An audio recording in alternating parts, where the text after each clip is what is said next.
So akkamtiin akka dictionary create goonu ilaalleerra amma immoo akkamtiin qabiyyee dictionary akka access goonu wajjin ilaalla. Kanaaf immoo dictionary haaraan uumaa.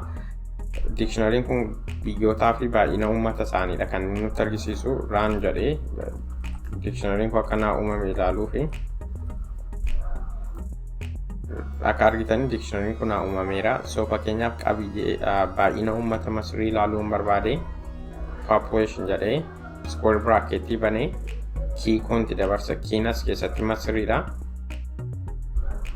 Kana raan jedhee baay'ina uummata Masrii nutti argisiisa. So fakkeenyaaf population Sudan ilaaluun barbaade immoo baay'ina uummata Sudan population jedhee square bracket banee Sudanidha kiin isaaf immoo kanarraan jedhee baay'ina uummata Sudan natti argisiisaa jechuudha.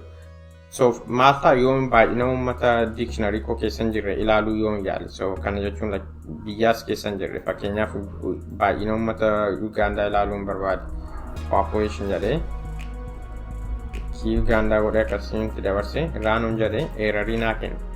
So kii dictionary keenya keessa hin jirre access gochuu gaafa yaallu dictionary error nuu kenna jechuudha. Kan functioning dictionary jira kana error kan arganne kan nu gargaaru functioning get jedhamu. So fakkeenyaaf population get jedhee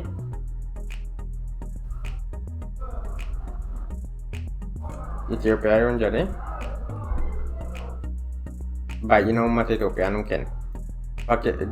Isuma immoo irra deebisee baay'ina uummata Ugaandaa yoon ilaale Ugandaan dictionary koo keessa hin jiru yaadadhaa error naa kenne asitti bracket fayyadamee access gochuu gaafa yaale raan gaafa jedhu wanta tokko iyyuu godhu functioning get jedhamu gaafa fayyadamu jechuudha.